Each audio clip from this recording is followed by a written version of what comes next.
So we finally got a deeper look at Black Ops 7 at Gamescom opening night live, and after that, for some reason they didn't advertise this beforehand, but they actually did an entire Black Ops 7 direct that was like 18 minutes long over on YouTube, and then they even went ahead and uploaded an entire reveal blog here on the official Call of Duty site. Now, I don't want you guys just sitting here staring at text for the entire time, so I will have the trailer playing in the background. Unfortunately, I can't play with audio because there's copyrighted music in it, but I'll still at least have it playing in the background so you guys have something stimulating to look at while we go ahead and talk about all this. Now, I'm not going to read the entire blog because there is a lot here, but I'm going to read through at least like some of the specific bits, so without further ado, let's go ahead and get into this. They do have a bit of a summary here, so I'll just go ahead and read that first. An unprecedented campaign in Black Ops 7 dives deeper into the madness, playable solo or with up to 4 players, so this is the first co-op campaign since Black Ops 3, returning fan-favorite characters including David Mason, Raul Menendez, along with the introduction of new icons like Emma Kagan, adds to the campaign's narrative intrigue. A wide spectrum of environments take on high-stakes missions set in locations as varied as the neon-lit rooftops of Japan to the Mediterranean coast, and even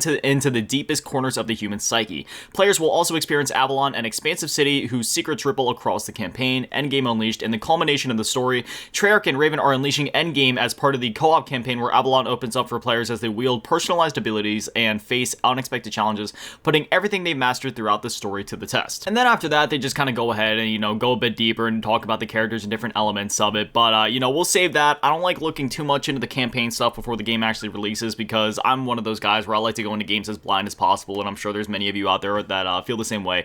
So instead, we're going to go ahead and move on to the multiplayer, and then finally the zombie stuff. So in terms of the multiplayer, we have a bit of a summary here. A massive offering, 16 signature 6v6 multiplayer maps at launch, 13 all-new maps, and 3 returning Black Ops 2 classics, which makes me so happy. Black Ops 2 is my favorite COD of all time, so seeing the fact that this is a sequel not only to Black Ops 2, but also bringing back a lot of features from that game makes me so happy.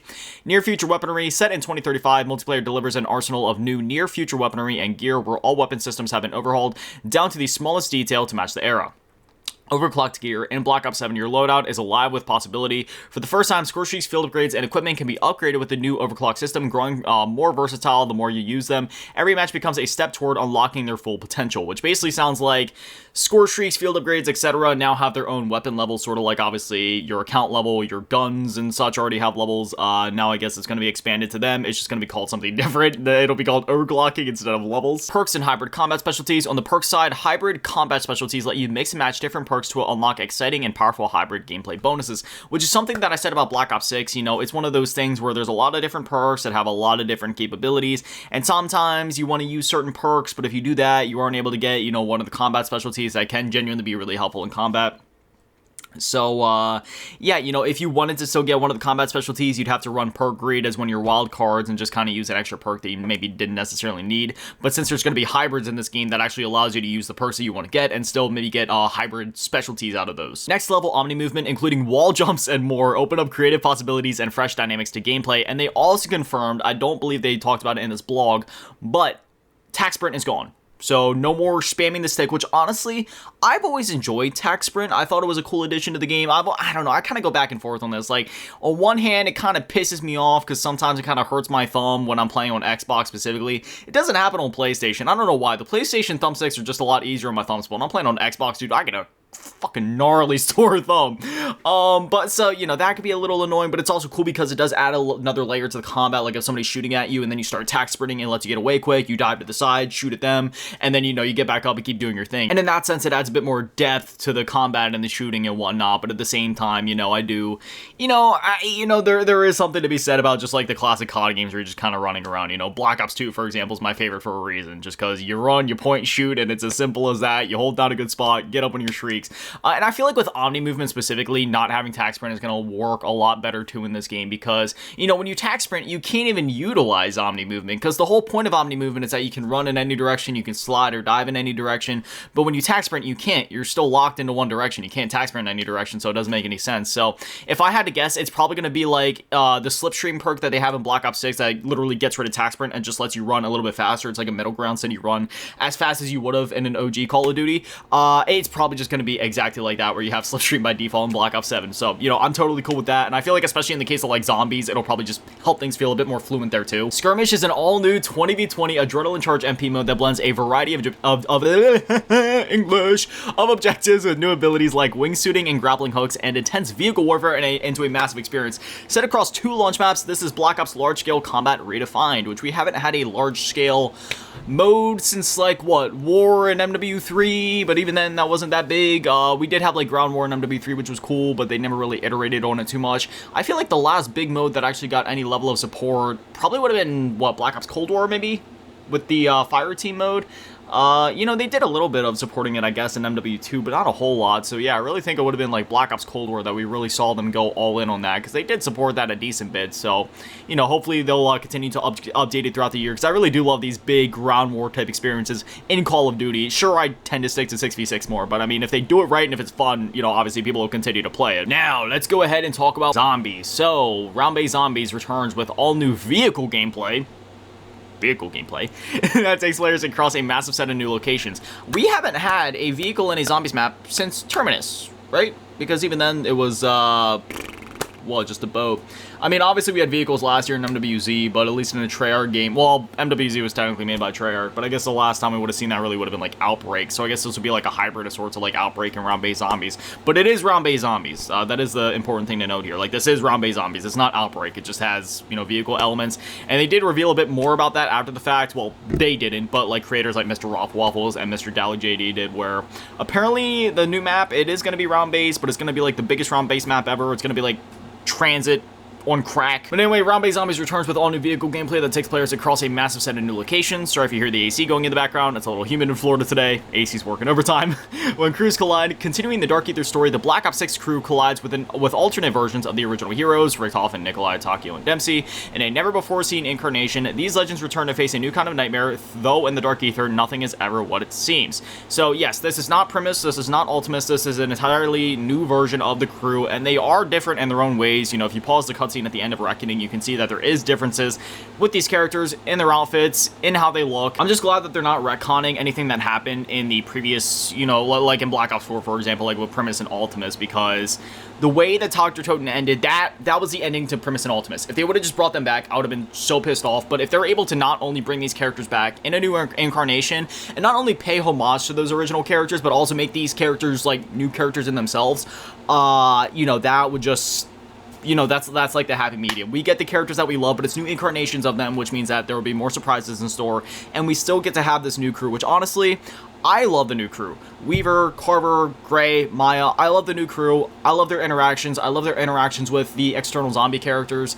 You know, I really, there's a part of me that really hopes in Black Ops 7 we get a continuation of the Sam and the Richtofen storyline. I really want to see, I mean, obviously we have another Richtofen coming in here, and our crew is in the Dark Aether, but I don't know, maybe if we can get back to the real world, or maybe while we're in the Dark Aether, maybe we find Samantha, maybe, like, you know, I know they said that she's technically dead, but there's a part of me that's hoping with some sort of Dark Aether magic, maybe she can come back, and that can be part of the finale, or the climax here in Black Ops 7 Zombies, and maybe things can go, like, next level, where this Richtofen meets the Richtofen from the real world, because maybe he was bad all along, and then we gotta team up with Samantha or something. I don't know, it just, something crazy like that. I just want Samantha back, and I'm just really excited to see how things go with this story. Anyway, a fight for survival. Survival maps return for the first time since Black Ops 2, focused entirely on outlasting the undead. Yes, thank you. I have been asking for this for so long. Like, you don't understand, man. I've been saying this since Cold War, because in Cold War, they had the Onslaught maps, which were essentially, like, specifically Onslaught Containment. Normal Onslaught was kind of Onslaught Containment was a lot of fun, though, because it was just round after round after round, and I love that mode so much, and I was so pissed, kind of low-key, in Black Ops 6 when we didn't get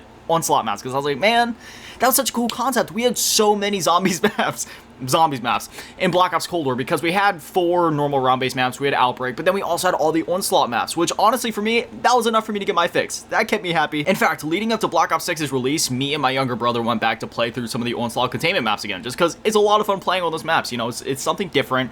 I always thought the concept of playing zombies on multiplayer maps is so cool, because it's like, it's so easy for them. It's a quick they don't even have to do asset flips. You just punch in a bunch of zombie spawns and that's it. I'm happy. I play game. But I'm so happy that they're bringing back survival survival maps, because yeah, sometimes, you know, it's cool to play the big maps, but it's also cool to have a variety, because even though, yes, these smaller maps are just, you know, small snippets of the bigger maps, it's still enough of a change to feel like its own map, even if it's not. Am I saying that I want them to make one big map at the start and just give us survival maps of that for the entire COD season? Of course not. But what I am saying is that I would love to see more survival maps, because it is a... you know, it's just enough variety at the end of the day to keep things interesting, and it's enough, you know, content to keep things rolling. Like, I'll be honest, I played Town in Black Ops 2 and Farm and maybe even Bus Depot more than I played Transit. That being said, if you know me, I always believe that Transit got way more hate than it deserved. I adore Transit. I think that map's a lot of fun. I think it's great, but at the same time, yeah, I did end up playing the survival maps more, not even gonna lie, just because there's something about those maps, man. It's like classic zombies, you know? But anyway, my yappage aside, Dead Ops Arcade 4 blasts into Black Ops 7 with a wild new mode, deadly weapons, and new arenas and over-the-top chaos, whether you're solo or with a squad. DOA 4 is absolute mayhem, which, you know, we probably all saw this coming, right? This happens in every other Black Ops game we had in BO1, BO3, BO5, aka Cold War, and now BO7. Now, here's something really cool that I'm so happy that they are finally doing, because one of my biggest things that's always made me have to, like, push off the campaign sometimes in Call of Duty games, or just kind of, like, delay when I play it or space it out, is because you don't progress in that mode, and usually when a COD game comes out, I'm just racing for Master Prestige, you know what I mean? But thankfully, well, I'll just go ahead and read it. As revealed earlier in the blog, for the first time ever in a COD game, Black Ops 7 will feature a connected campaign. This means all the great XP and progression challenge systems you're familiar with from multiplayer, zombies, and Warzone, including Prestige, weapon progression, camo challenges, calling card challenges, daily challenges, and more will be available to progress and unlock in the co-op campaign. And thank God, because that is just like, you know, like that, again, that'll allow me to play the campaign when the game releases rather than having to wait. Also, here's another cool thing, weapon build codes and sharing. So say you make a class and you want to share with one of your friends, rather than doing what I do now, for example, where like me and somebody that I play Call of Duty with, you know, usually anytime that I want to help her with her attachments or, you know, show her a build that I made, I have to like pull up Snapchat, send an awkward picture of it, like there's the class, and then she has to send me pictures back of what she has or whatever, because she just got the game recently, so she's still trying to figure everything out. And it's just like a whole thing. But now this is so much more convenient, because then I can just be like, hey, here's my beefed up fucking class, here's the code, punch it in, you got my gun, you know what I mean? But anyway, here's some other cool tidbits. So not only do we have Classic Prestige returning, which thank God they did it in Black Ops 6. Please never take Classic Prestige again, because literally if you take Classic Prestige away, it just pisses me off. That's all it does. It just pisses me off. Anyway, but they're also finally bringing back weapon prestiges, which I've been clamoring for so long, because I love weapon prestiges. It is another level of progression, and I am a junkie for progression. Give me progression, I will play game more. All I want to do is play game. Give me more reasons to play game, and I will play game. It's that simple. And this is another reason to play game. But anyway, yeah, there is gonna be 16 mastery camos in this game, the leaks are saying, and some of them are gonna be tied to the weapon prestiges, and then there's gonna be like the usual challenges you can go for, so there's a lot to go for in this game. Yeah, right here it says, not only will there be 4 camo tracks across Black Ops 7's modes, campaign, multiplayer, zombies, along with Warzone in Season 1, there are more ways than ever to earn camos. Looking ahead to post-launch seasons of content, they'll be adding 2 completion weapon camos to chase during every season. One of the biggest questions the community has had since Black Ops 7 was announced is this game going to be like MW2 to MW3, where it has carry forward? And thank God, yes. So carry forward confirmed, Black Ops 7 will feature the ability to utilize a wide variety of content from Call of Duty Black Ops 6. This mostly begins a few weeks after launch of the start of Season 1. Prior to more in-depth comms on the subject, here's what to expect. Black Ops 6 XP tokens and gobblegums will carry forward at the launch of Black Ops 7. Thank God. For some reason, they tried to keep our MW3 tokens away from us in Black Ops 6, but finally they caved on that and they learned their lesson this time. Thank God. Black Ops 6 weapons, operators, and operator skins will carry forward at the start of Season 1 with some exceptions.